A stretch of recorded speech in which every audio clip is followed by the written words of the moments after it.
आज आपण कपाशी पिकाबद्दल माहिती घेणार आहोत। कपाशी हे पीक नगदी पीक असं आपण नगदी पीक आहे आणि त्याला आपण दुसऱ्या शब्दात जर बोलायचं झालं तर व्हाईट गोल्ड म्हणजेच पांढरं सोनं।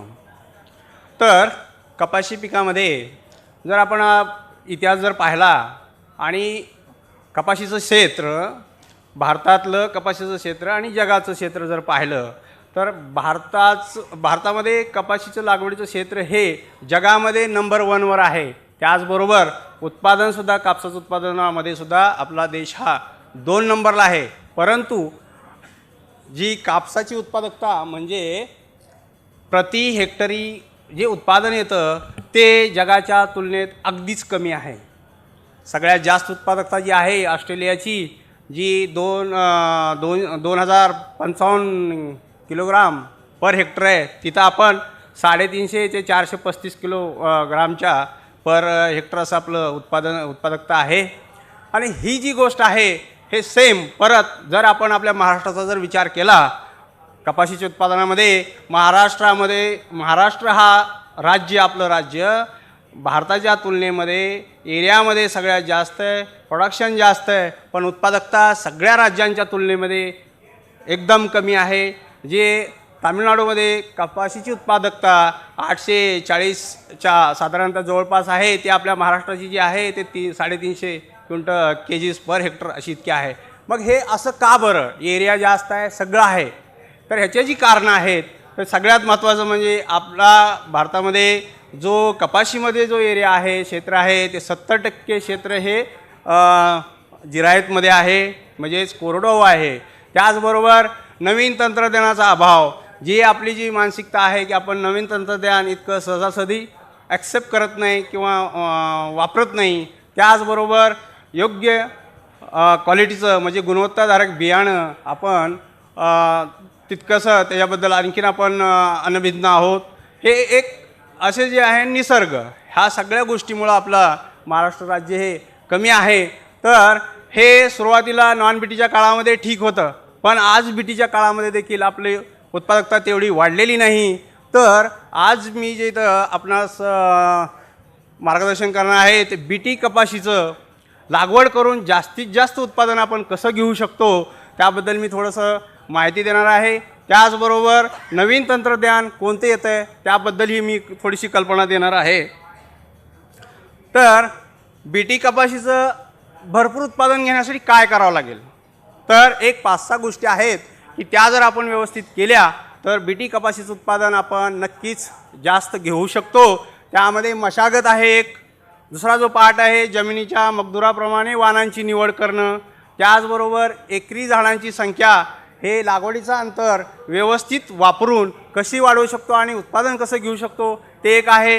त्याचबरोबर खत आणि सूक्ष्म अन्नद्रव्यांचं व्यवस्थापन चांगल्या प्रकारे केलं तरी उत्पादन वाढू शकतो। आणि सिंचनाचं व्यवस्थापन, आता सिंचन ड्रीप आहे, शेततळी झालेले आहेत, ह्याचाही चांगल्या प्रकारे जर शेतकऱ्यांनी वापर केला तर कपाशीला 1-2-3 पाणी जर आपण चांगल्या पद्धतीनं देऊ शकलो की ज्याला त्याची गरज आहे त्यावेळेस जर दिलं तर उत्पादन वाढू शकतं।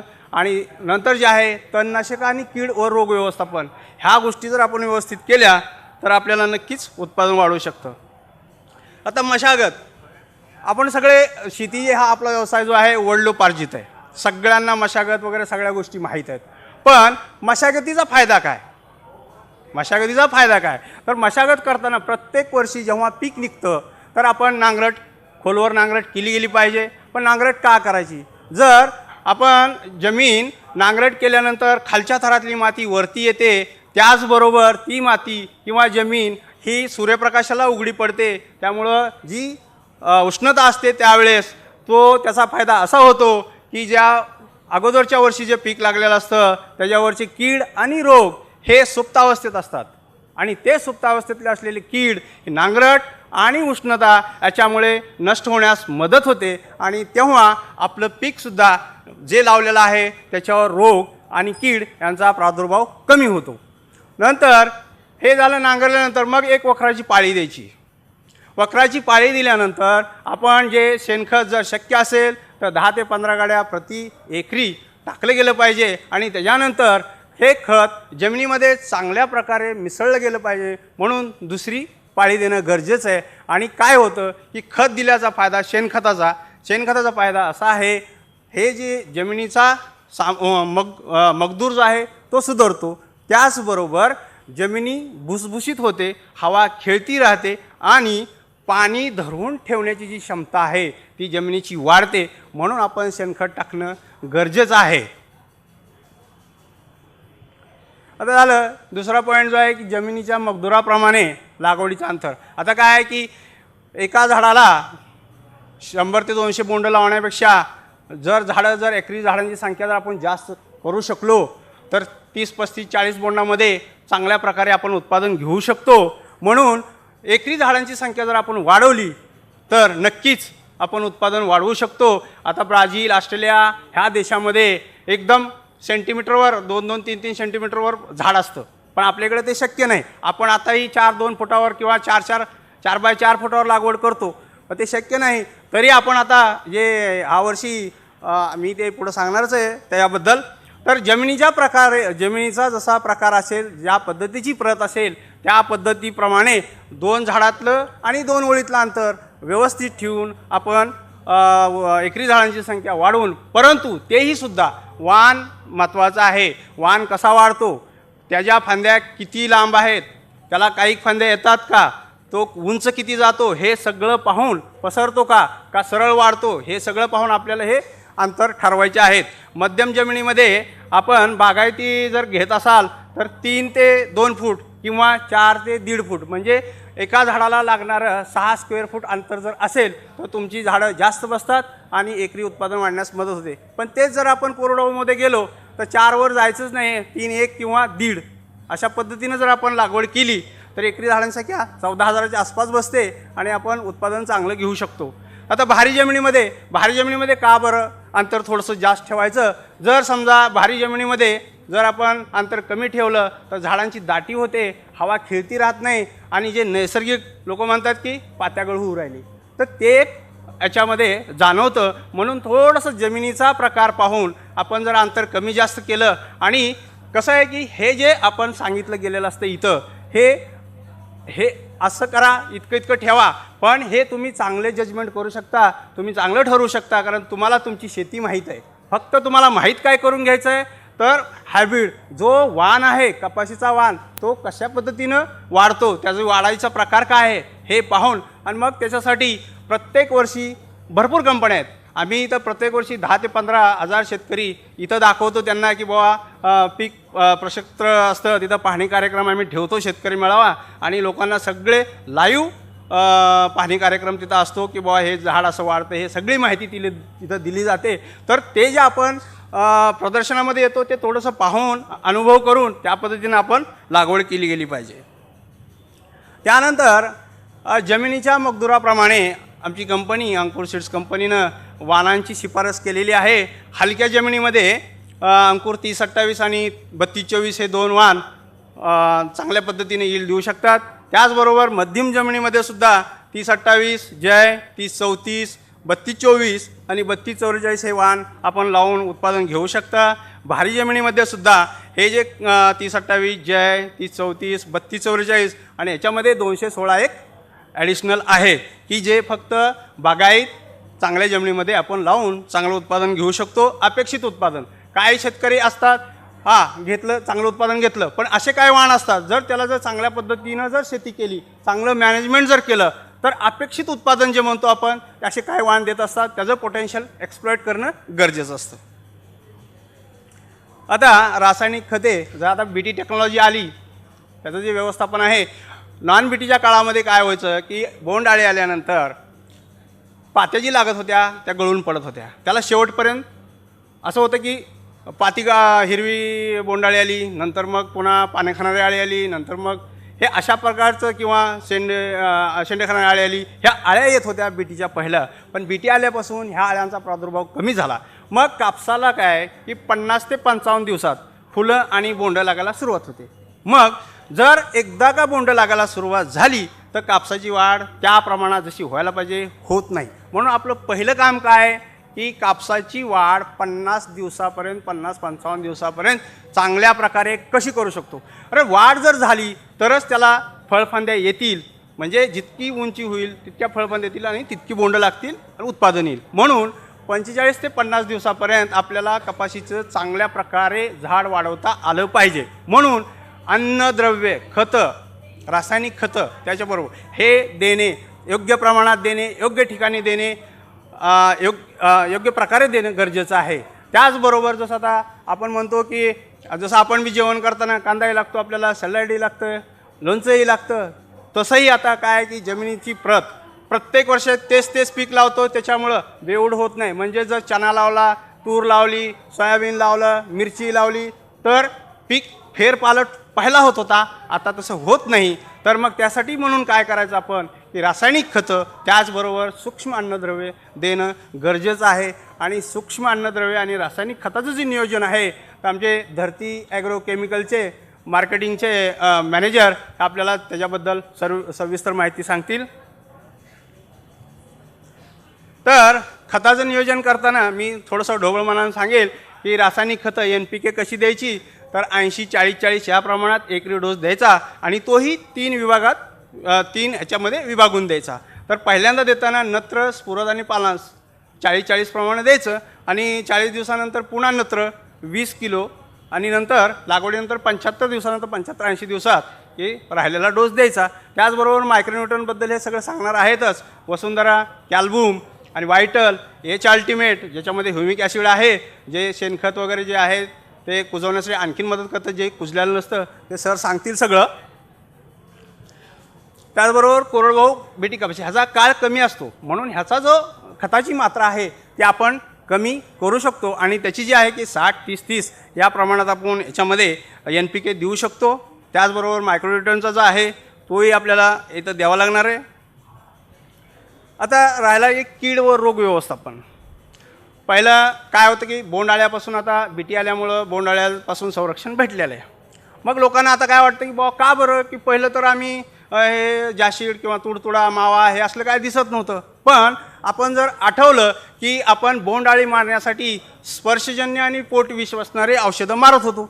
मग त्याच्याचबरोबर आपल्याला बोंडआळ्याबरोबर हे रस शोषण करणारी किडीसुद्धा कंट्रोल होत होती, तोही नाहीशी होत होती. परंतु आता काय झालं की हे नसल्यामुळं रस शोषण करणारी किडे देणे आपल्याला त्यासाठी फवारणी करावी लागते. तरीही अंकुर सीड्स कंपनीची बियाणे हे क्रुझरयुक्त किंवा इमिडाक्लोप्रिड ह्यानं प्रक्रिया केलेली असतात. त्यामुळे आपल्याला कमीत कमी 30 ते 45 दिवस रस शोषण करणाऱ्या किडीपासून संरक्षण भेटतं आणि थोडासा फवारणीवरचा खर्च वाचू शकतो. आता ह्याच्यामध्ये रस शोषण करणाऱ्या किडीमध्ये 6 किडी अशा आहेत. त्या सगळ्यात महत्त्वाच्या म्हणजे फुलकिडे, पांढरी माशी, कोळी आणि तुडतुडे. तर याच्यासाठी मावा किंवा तुडतुडे असेल तर कॉन्फिडॉर 10 मिली किंवा 1 टरा 5 ग्राम अशा प्रकारे 15 लिटर पाण्यामध्ये फवारणी करावी. फक्त आपल्याला किडीचं कीड ओळखता आली पाहिजे की कशी आहे बुवा, तुडतुडा म्हणजे काय, मावा म्हणजे काय, फुलकिडा म्हणजे काय. फुलकिडा दिसत नाही, जनरली सहजासहजी पाहायला तर दिसत नाही, पण जेव्हा पातेगळ सुरू होते तर लोक म्हणतात की बुवा आमच्या तर पातेगळ होऊ राहिली. तर पातेगळ हे 2 कारणामुळे होते. एक तर फुलकिडाचा प्रादुर्भाव असेल तर, किंवा जर आपला प्लॉट, आपलं शेत जर जास्त दाटलं असेल तर, किंवा पाण्याचा ताण जर पडला तर. ह्या 2-3 गोष्टीमुळं पातेगळ होत असते. तर हे सगळं लक्षात ठेवून किंवा जर मग आता थ्रिप्स कसं ओळखायचं तर खालच्या बाजूनं थोडंसं पांढरट सिल्वरी म्हणतो चांदीसारखे आपल्याला खुणा दिसतात, तर ते लक्षणं फुलकिड्याची आहेत. तर हे जर आपल्याला लक्षात आलं तर आपण तेच बुवा हे आमच्यामध्ये हे आलेलं आहे तर तुम्ही ते दुकानातून औषध परफेक्ट. नाही तर काय होतं, पोट दुखतं आहे आणि तापाचं औषध दिलं जातं. त्यामुळं आपल्याला काय होतं, शेतकरी म्हणतो मी तर स्प्रे खूप केले पण माझं असं झालं. तर हे असं होतं की बाबा परफेक्ट औषध म्हणजे ज्याला पाहिजे ते न आणता दुसरं आणलं गेल्यामुळं आपलं उत्पादनात घट येते. त्याचप्रमाणे पांढरी माशी हे दिसणार आहे, पण पांढरी माशी उडायला लावल्यानंतर स्प्रे करण्यात काय अर्थ नाही. तर जेव्हा पान असतं, पानामध्ये त्याचे निम्स असतात तर ते दिसले पाहिजे. म्हणजे कसं आपल्याला थोडे थोडे ठिपके असल्याने दिसतात, पांढरट पानाच्या आतमध्ये असतात ते. आणि माशी उडायला लागल्यावर आपल्याला ते अडल्ट जे ना माहीत होतं, त्याच्या अगोदर ते डॅमेज करायला सुरुवात होतं. म्हणून ते सगळ्यात महत्त्वाचं की आपण हे ओळखायचं कसं. आणि एकदा ओळखलं की मग त्यासाठी प्राईड मारू शकता किंवा पोलो मारू शकता 25 ग्राम. तर मिलीबग आता येणाऱ्या काळामध्ये किंवा 2-3 वर्षापासून जास्त जीव राहिला आहे. तो ओळखणं सोपं आहे. सरळ सरळ शेंड्याला वरच्या भागाला येतो आणि मग तो आल्यानंतर एकतर 2-4 झाडं असली तर सरळ सरळ उपटून टाकून देणे सगळ्यात बेस्ट. नाही आणि जास्त जर पसरला तर मग आपलं प्रोपेनोफॉस 30 मिली किंवा त्याच्याबरोबर ॲसिफेट 30 ग्राम टाकून डिटर्जंट पावडर जे आहे ते मिक्स करून त्याचा कंट्रोल होऊ शकतो. पण हे कंट्रोल करणं खूप गरजेचं आहे. नाहीतर सगळा प्लॉट ड्राय होणं ठरलेलं आहे, म्हणजे पूर्ण वाळून जाणं. कारण आपले बाकीचे सकिंग पेस्ट एवढे हे करत नाहीत, पण हे जर पिट्या ढेकून आला तर पूर्ण शेत वाळल्याशिवाय राहत नाही. त्यानंतर माइट्स, कोळी आपल्याला दिसत नाही. खूपच पाहिलं तर एकदम काळकाळ सगळं झाल्यानंतर लक्षात येतं आणि तेव्हा ते तांबूसपणा लाल होण्याचे प्रकार पानांचे तेव्हा हे सुरू होतात. तर त्यासाठी ओमाइट किंवा केल्थेन अशा प्रकारची औषधं मार्केटमध्ये आहेत. वेगवेगळ्या कंपनीनं नवीन नावानं औषधं येतात. त्या पद्धतीने घेऊन फक्त आपल्याला थोडंफार लक्षात आलं पाहिजे की ही कीड आहे. त्यानंतर आता बोलगाड 1 बहुतेक नाहीच आहे. जर समजा कोणी बोलगाड 1 BT1 जर आणलं तर BG1 आणलं तर तेव्हा प्रोक्लेम किंवा इंटरप्रीड हे 2 औषधं आपण मारून त्याच्यापासून संरक्षण करू शकतो. नंतर पिट्या ढेकणाचं तुम्ही सांगितलेलंच आहे. हे अशा प्रकारे दिसते ती कीड. आता सिंचन व्यवस्थापन याच्यामध्ये काय आहे की जर पाण्याचा ताण जर हे झाला तर पडला तर जमिनीतून अन्नद्रव्य घेणंही बंद होतं आणि पात्या गळायलाही सुरुवात होती. तर समजा पावसाळ्यामध्ये सुद्धा जर 2 पाण्यामधील जर अंतर किंवा ताण जर 20 दिवसापेक्षा जास्त पडत असेल तर सरळ सरळ पाणी देणं एकमेव उपाय आहे. आणि जेणेकरून आपण जे न्यूट्रन डेफिशियन्सी होणार आहे, कारण पाणीच खालून येत नसेल तर अन्नद्रव्यही भेटणार नाहीत आणि बाकीच्या गोष्टी सुरू होतात. मग लाल होईल, पातेगळ होईल किंवा काय होतं की क्रॅक गेले की मुळं तुटायला लागतात. मग विल्टिंगसुद्धा याला चालू होते. तण, तसं म्हणतो आपण की तण आपण तर खतं खूप टाकतो, सुरुवातीपासून तण असतं. पण हे जर आपण खतं टाकलेली तण झाडाबरोबर स्पर्धा करतं. म्हणून तणांचं नियंत्रण करणं सगळ्यात महत्त्वाचं आहे. कारण खतं दिली, पाऊस पडला, वाहून गेले. खतं दिली, पाऊस आहे, वीड आहे, गवत आहे, सगळं खत अर्ध ते खाते, अर्ध झाडाला भेटते. म्हणून अपेक्षित उत्पादन येणं खूप त्रासदायक होतं. आणि ह्यामध्ये काय करायचं, आपण 3x2 लावलं किंवा 4x1.5 लावलं तर 45-50 दिवसापर्यंत किंवा 60 दिवसापर्यंत तुमची पळाटीमध्ये आडवं उभं डवरणी जोपर्यंत दोन्ही होते तोपर्यंत करणं गरजेचं आहे. आणि आता वाटलं आपल्याला की बाबा आता आडवी उभी डोरणी फक्त एकीकडूनच होते तर त्यावेळेस हे करायचं की डवरणी करायची, मागून माती लावायची, भर द्यायची लगेचच. जेणेकरून काय होतं, समजा हा काळ असतो जास्त पाऊस येण्याचा, तर मग अशा केसमध्ये काय होतं की जास्तीचं पाणी झालं तर वाहून जातं आणि कमी जर पाऊस झाला तर तेवढं पाणी टिकून राहतं, जेणेकरून आपल्याला ओलावा जमिनीमध्ये राहतो. पण जास्त जर असेल आणि गड्डे असतील, पण तुम्ही जर सऱ्या जर आणि वरंब्या जर नसतील तर वाहून पाणी जाणार नाही. साचलं जमिनीत तर विल्टिंग जातेच जाते. तर ह्या गोष्टी आधुनिक म्हणजे काय की पूर्वीपासून झालेलं, तुम्ही भाजीपाला बरोबर सरी वरंब्यावर लावता, परंतु कॉटन फुलीवरच लावाल. का तर लेबर आहे, हे आहे बाकीचं. पण आपल्याला एक वेळेस 1 एकरची लागवड करायला किती लागतं, तर ह्या हिशोबाने आपण थोडं जर सुरुवातीला जर काळजी घेतली तर आपल्याला पुढचे जे प्रॉब्लेम आहे, उत्पादनामध्ये जे घट येते ते आपण टाळू शकतो. आता काय तुम्हाला रोगाबद्दल ओळखू येत नाही, आपल्याला कधी काय मारायचं हे समजत नाही.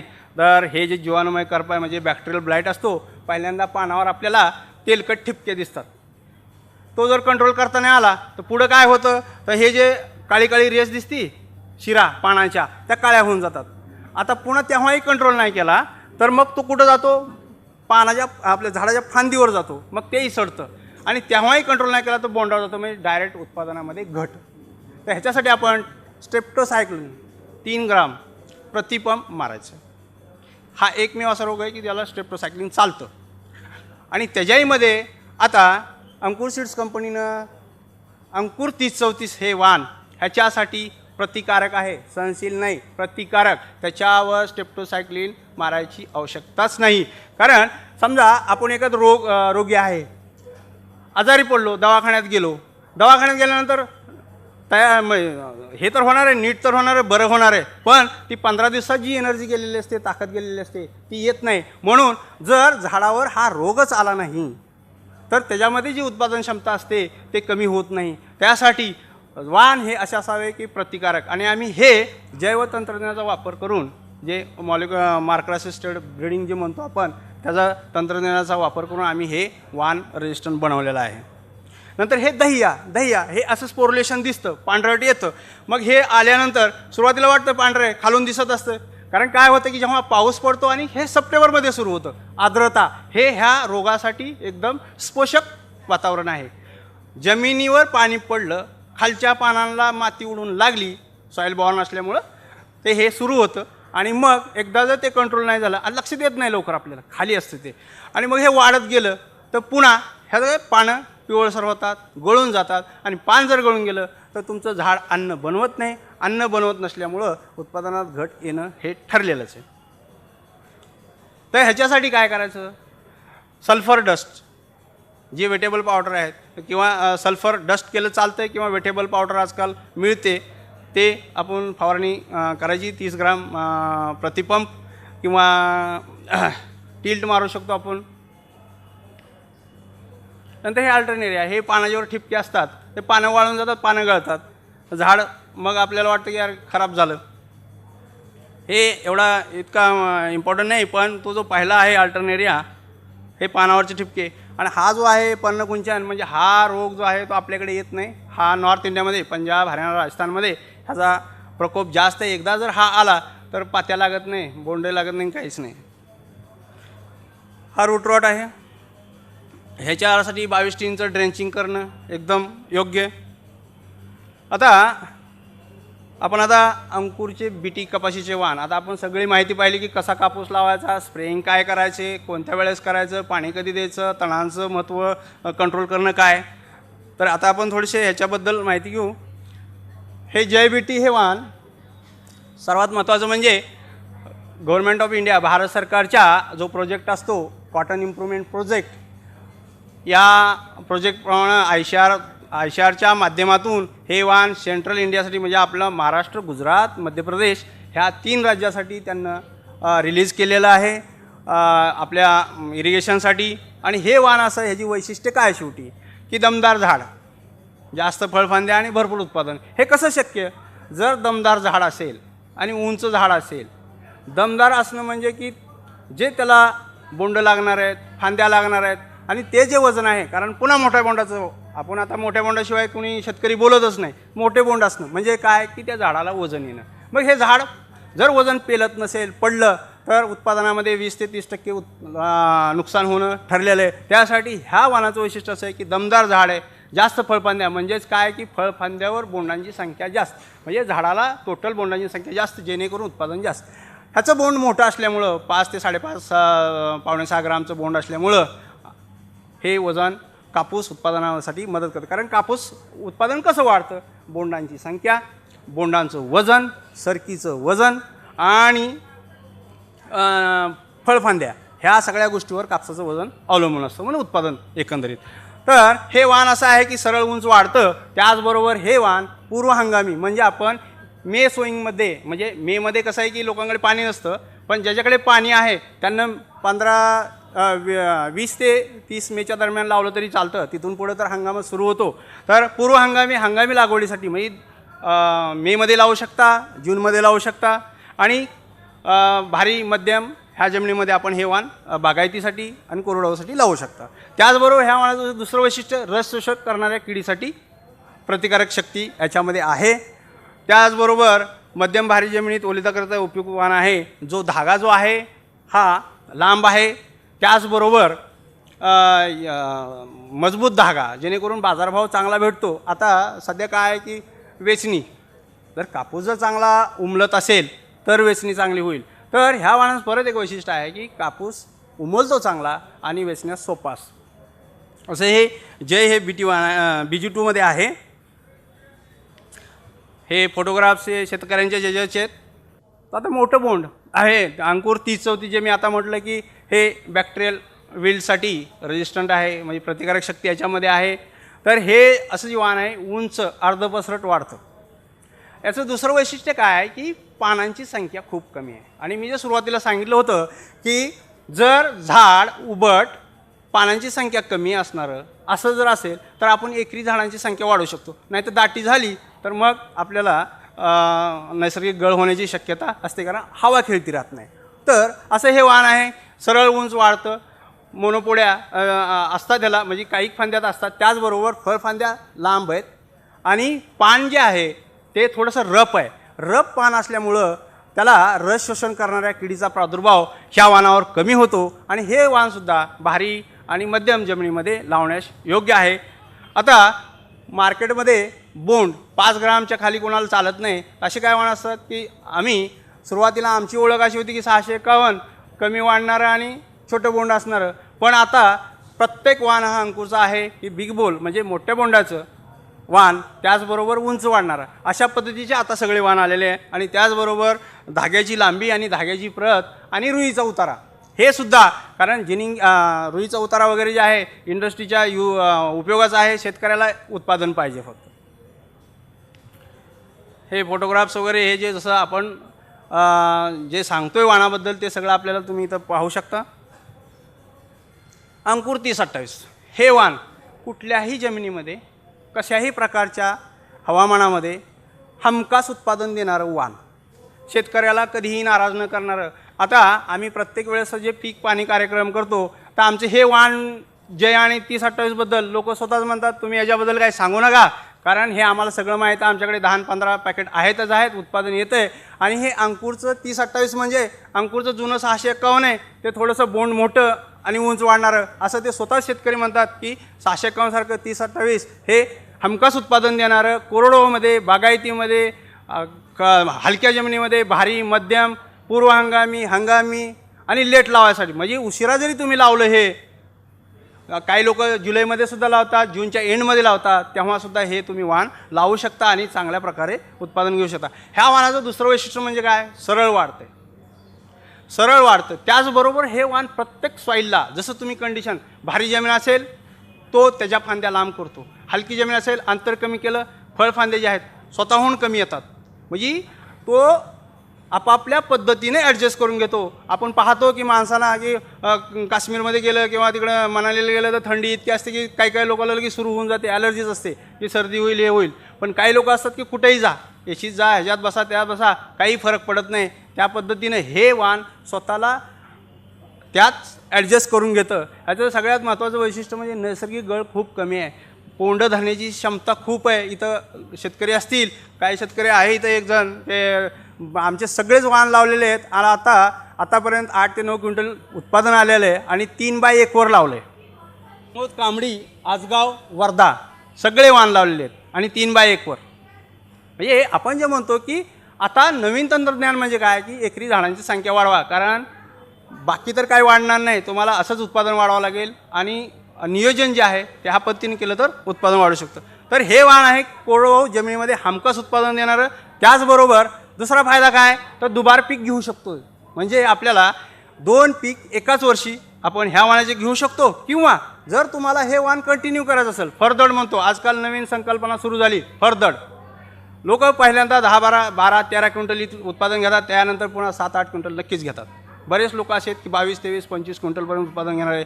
फरदड 5 ते 7 क्विंटल आरामात येणारं वाण 30-34 आणि 30-28.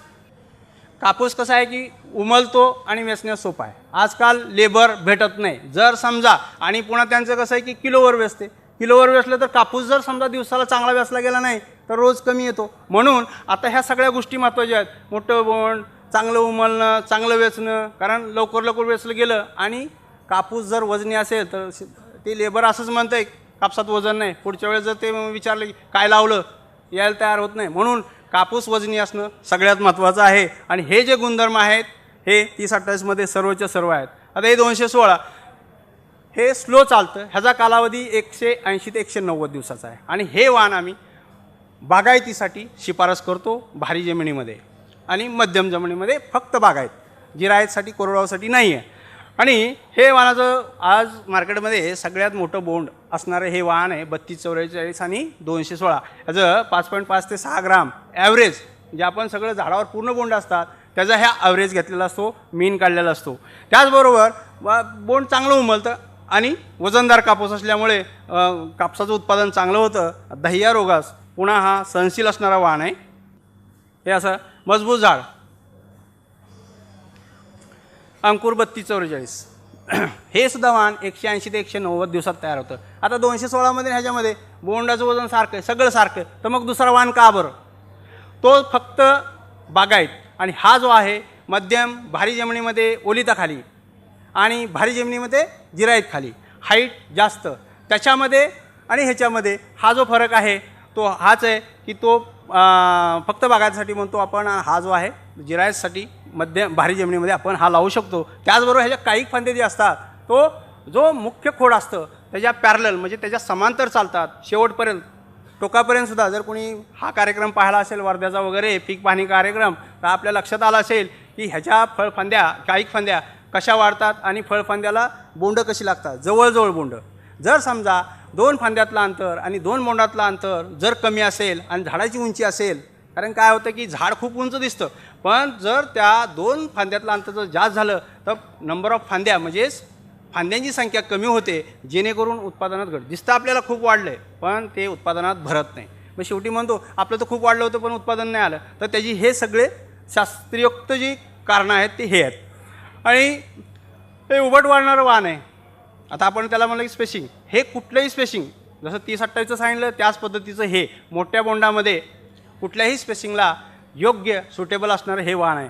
त्याचबरोबर दह्या रोग आणि कापसाचा दह्या रोगासाठी सहनशील आहे. त्याचबरोबर रुईचा उतारा आणि कापसाची प्रत चांगली असल्यामुळे चांगला बाजारभाव ह्यालाही भेटतो. 3224 आता हे नवीन आहे. हे सुद्धा प्रत्येक प्रकारच्या जमिनीमध्ये येणारा हा वाहन आहे. तुम्ही कशाही लावा, जसं 30-28 लावता आपण, ह्याचं बोंडाचं वजन 30-28पेक्षा थोडं जास्त आहे. हे वाहन पुन्हा त्याच्यापेक्षा एक 5 ते 10 दिवसानं लेट आहे, परंतु 3244 आणि 216 याच्यापेक्षा अर्ली आहे. त्याच्यामध्ये लांब फळफांद्या, सगळं वैशिष्ट्य, पातेगळ कमी, लांब फळफांद्या, 2 बोंडातलं अंतर कमी, पुन्हा इंटरनोड डिस्टन्स जे 2 फांद्या, हे नंबर ऑफ बोंडाची संख्या वाढते आणि उत्पादनात वाढवते. त्याचबरोबर 5 ते 5.5 ग्रामचं बोंड आहे. हे पुन्हा वेचण्यास योग्य आणि वजनदार कापूस आहे. रस शोषण करणाऱ्या किडी, त्याचबरोबर पाण्याचा ताण सहन करणारा असं हे वाहन आहे. अक्का बीजी हे आम्ही BG2 आम्ही पहिलं विकत होतो. आता ह्याच्यामध्ये इम्प्रूव्हमेंट करून आम्ही थोडंसं इम्प्रूव्हमेंट केलं आणि परत हे आम्ही ह्यावर्षी ट्रायलसाठी परत हे मार्केटमध्ये देणार आहे. सुरुवातीला थोडीशी जे कंप्लेंट होतं की वेचण्यास नाही म्हणून, तर ह्यावर्षी आम्ही याला सुधारित केलेलं आहे. 1-2 वर्षात हे मार्केटमध्ये चांगल्या प्रकारे येऊन जाईल. आणि अंकुर 651 BT, आता BT आम्ही तसंही कमी झालेलं आहे, परंतु ह्या वाहनामुळेच आम्हाला ओळख आहे, त्याच्यामुळं मी हे तुम्हाला स्लाईड दाखवतो आहे. आता हे सगळं झालं आतापर्यंतचं. आता इथून पुढं काय? हे तर पारंपरिकच झालं. मी सांगितलं काय थोडेफार लागवडीचं अंतर कमी जास्त करून आणि वाहनाबद्दल माहिती आणि नवीन काय आलं. पण आता भविष्यात काय येईल नवीन तंत्रज्ञान, जसं BT आलं, BT प्रमाणेच ते फक्त बोलगाडसाठी होतं. आता नवीन तंत्रज्ञान काय असू शकतं, तर पाण्याचा ताण सहन करणार, म्हणजे तुम्हाला ड्रॉट टॉलरंट पाणी. आता आपल्याकडे इतका दुष्काळ पडतो किंवा पाणी असं 2 पावसामधलं अंतर किंवा ज्याच्याकडे पाणीच नाही तर इतका गॅप असतो की तो जे आहे, किंवा शेवटी पूर्णपणे पाऊस गायबच आहे. आता समजा तर इथून काय होतं की बोंड पकवायच्या पहिलेच फुटतात किंवा मग पातेगळ होते, ॲप्सिसिक लेअर फॉर्म होतो, कारण पाणी नसतं जमिनीत. तर असं ट्रान्जेनिक म्हणजेच जसं BTचं आहे त्या पद्धतीचीच जैव तंत्रज्ञानाचा वापर करून पाण्याचा ताण झाड कसं सहन करेल अशा पद्धतीचं येणारं हे संशोधन येत्या ट्रायलमध्ये आहे.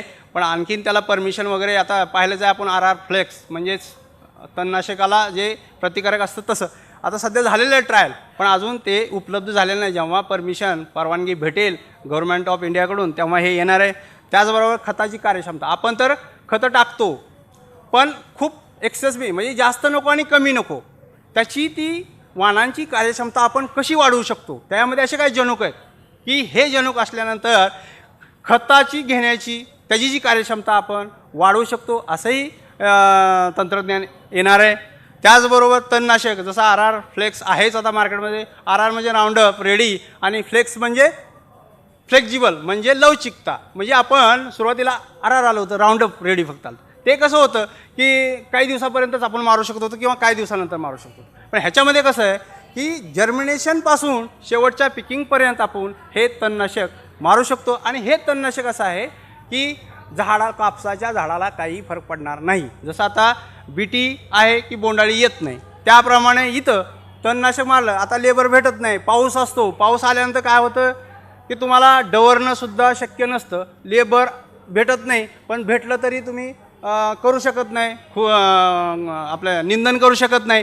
तर असं हे तंत्रज्ञान आलेलं आहे किंवा ते फक्त गवतालाच मारेल, कापसाला त्याची काही इजा होणार नाही, जमिनीवर त्याचा काही परिणाम होणार नाही. अशा पद्धतीचं एक तंत्रज्ञान येणार आहे. त्याचबरोबर बीटी आलं, बोलगाड बोंडाळीला संरक्षण भेटलं, परंतु रस शोषण करणाऱ्या किडीसाठी 5-6 फवारणी करावंच लागते. तर हे टाळण्यासाठी म्हणून रस शोषण करणाऱ्या किडीमध्ये जे 5-6 आहेत, इथं हिरवी बोंडाळी आणि लष्करी अळी किंवा पानेखाना अळी होती. पण इथं कसं आहे, मावा आहे, तुडतुड आहे, पांढरी माशी आहे, पिट्या ढेकून आहे, कोळी आहे. ह्या सगळ्यांचा हा जो कॉम्प्लेक्स आहे तो आपण कसा तयार करणार त्याचंही संशोधन चालू आहे आणि त्यालाही परवानगी भेटून हे आपण हे नवीन तंत्रज्ञानसुद्धा येणार आहे. त्याचबरोबर यंत्राच्या सहाय्याने कापूस वेचणे. आता दिवसेदिवस मजुराची कमतरता इतकी वाढत चालली आहे की आपल्याला कापूस वेचणीसाठी मजूर भेटत नाही. आणि कापूस जर वेचायला वेळ झाला तर त्या शीडमधलं आणि त्या रुईमधलं मॉइश्चरचं प्रमाण म्हणजे ओलावा कमी होऊन आपोआपच त्याचं उत्पादनात घट येते. हे उत्पादनाची घट. आता लोक म्हणतात गेल्या वर्षी असं झालं उत्पादन कमी, ह्याच्यापेक्षा ह्यावेळेस कापूस कमी वजनी भरला. पण तसं काही नाही आहे. आपलं जे 5-10 दिवस जे लेट झालेलं असतं वेचणं, त्याच्यामुळं कापसाचं वजन कमी होतं. आणि हे टाळण्यासाठी म्हणून जसं आता तुम्ही सोयाबीन पाहिलं, तूर पाहिली, सगळं आता वीट आणि पॅडी तर होतं आहे समजा, असं सगळं यंत्राच्या सहाय्यानं जसं हार्वेस्ट होतं त्या पद्धतीनं येणार आहे. पण आता मग हे यंत्राच्या सहाय्यानं आलं तर ह्याच्यातल्या अडचणी काय आहेत? सगळ्यात महत्त्वाचं हे मशीन हे पर्टिक्युलर चालणार आहे. लेबरला काय अंतर कमी केलं काय आणि जास्त केलं काय फरक पडत नाही, तो तिथं जाऊन झाडापाशी जाऊन वेचणार आहे. पण मशीन ही आहे ती ठराविक अंतरामधून चालणार आहे, तर त्याला त्या पद्धतीचंच अंतर लागेल. मग त्यासाठी पुन्हा तुम्हाला कापसाचे वाण असे लागतील की उंची कमी, एक वेळेस बोंड धरणं, एक वेळेस बोंड फुटणं, एकाच वेळेस तुम्हाला मशीन शेतात टाकून सगळं वेचावं लागेल.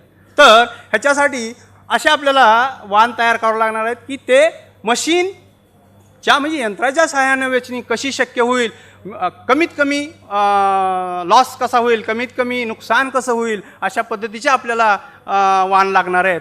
आणि सांगायची मजेशीर गोष्ट अशी म्हणजे आता आम्ही जो हा पीक कार्यक्रम नोव्हेंबरमध्ये घेतला होता त्याच्यामध्ये आम्ही हे 2 वाण 81-20 ज्याला इथं परमिशन नाही आहे, पण अंकुर 30-28 हे वाण, जसं मी तुम्हाला म्हटलं की प्रत्येक तो स्वतःला ॲडजस्ट करून घेतो जशा पद्धतीचं हे आहे, तसं 30-28 हे वाण आम्ही पंजाबमध्ये जॉन डिअरनं ट्रायल घेतल्या.